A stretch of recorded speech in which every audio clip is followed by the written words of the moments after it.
Assalamualaikum warahmatullahi wabarakatuh. Kami dari kelompok 9 akan mempresentasikan dan menjelaskan apa itu akuntansi sektor publik. Kelompok kami beranggotakan Muhammad Hussein Pasaribu, Muhammad Royhan Hanif, Cut Mariska Miarni Adelia, Devita Aprilianda, Maulida Azahra, dan Cynthia Caroline.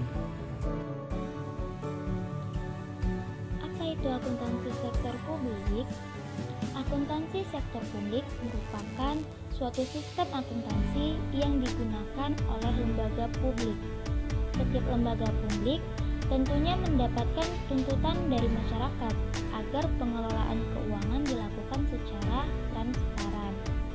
Karena hal itulah, akuntansi untuk sektor publik ini digunakan sebagai alat pertanggungjawaban pada publik.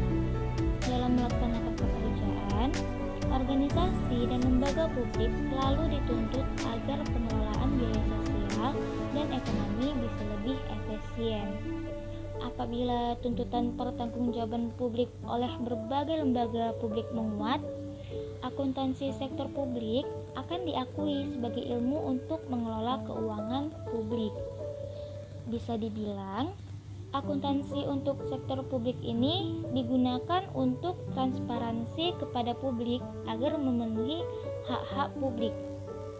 Sektor publik yang dimaksud dalam akuntansi ini terdiri dari lembaga pemerintah di daerah, pusat, dan lembaga non-pemerintah.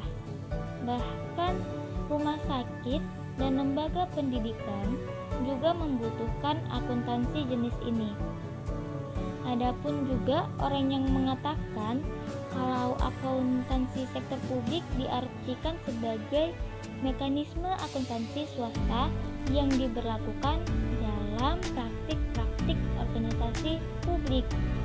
Dari berbagai buku lama terbitan Eropa Barat, akuntansi sektor publik disebut akuntansi pemerintahan. Di berbagai kesempatan, bidang ini juga sering disebut akuntansi keuangan publik. Ruang lingkup akuntansi sektor publik. Tadi kita sudah membahas mengenai pengertian daripada akuntansi sektor publik itu. Nah, sekarang kita akan membahas mengenai ruang lingkupnya. Akuntansi sektor publik memiliki kaitan yang erat dengan penerapan dan perlakuan akuntansi pada wilayah publik. Wilayah publik sendiri memiliki wilayah yang lebih luas dan kompleks dibandingkan dengan sektor swasta atau komersial. Secara kelembagaan, wilayah publik antara lain, yang pertama ada organisasi non-laba pemerintahan seperti pemerintah pusat, pemerintah daerah, dan unit-unit kerja pemerintah. Yang kedua, organisasi non-laba non-pemerintahan seperti rumah sakit, sekolah, perguruan tinggi, sekolah tinggi, organisasi sukarela, yayasan sosial, LSM, organisasi keagamaan, organisasi politik. Adapun kriteria agar suatu organisasi atau dana dapat dikatakan sebagai bagian dari sektor publik, yaitu yang pertama ada organisasi bergerak dalam penyediaan barang dan pelayanan publik, yang kedua organisasi berasosiasi dengan pemerintahan atau terkait dengan penyelenggaraan negara, yang ketiga organisasi bukan milik pribadi atau kelompok orang tetapi menjadi milik publik ataupun milik negara. Tujuan sektor publik. Tadi sudah dijelaskan bahwa organisasi sektor publik ini non-laba. Kalau bukan untuk mencari laba, lantas apa tujuannya? Nah, sekarang kita akan membahasnya. Menurut Mardiasmo pada tahun 2009, tujuan dari sektor publik ialah 1. Memberikan informasi yang diperlukan untuk mengelola secara tepat, efisien, dan ekonomis atas suatu operasi dan alokasi sumber daya yang dipercayakan kepada organisasi. Tujuan ini terkait dengan manajemen kontrol. 2. Memberikan informasi yang memungkinkan bagi manajer sektor publik untuk melaporkan pelaksanaan tanggung jawab mengelola secara tepat dan efektif program dan penggunaan sumber daya yang menjadi wewenangnya, dan memungkinkan bagi pegawai sektor publik untuk melaporkan kepada publik atas hasil operasi pemerintah dan penggunaan dana publik. Tujuan ini terkait dengan accountability. Barang publik atau public goods. organisasi sektor publik merupakan organisasi yang inti daripada bisnisnya berupa penyedia barang-barang pelayanan publik. Barang publik adalah barang-barang yang mempunyai dua karakteristik. Menurut Rosen dan Geyer, dalam bukunya pada tahun 2008, barang publik memiliki karakteristik yaitu 1. Tidak bersaing atau non-rival. Artinya, pengguna tidak bersaing. Meskipun semua orang mengkonsumsinya, tetapi tidak akan saling mengurangi atau terganggu. Yang kedua ialah tidak dapat dikecualikan, yang artinya penggunaannya tidak ada pengecualian. Barang tersebut bisa dikonsumsi oleh semua orang dan tidak mungkin dibatasi konsumsinya untuk orang tertentu saja. Nah, barang publik ini dapat dibagi menjadi dua kelompok. Menurut Mangko Subroto, dalam bukunya pada tahun 2011 dikatakan kalau barang publik dibagi menjadi dua macam, yakni barang publik murni dan semi publik.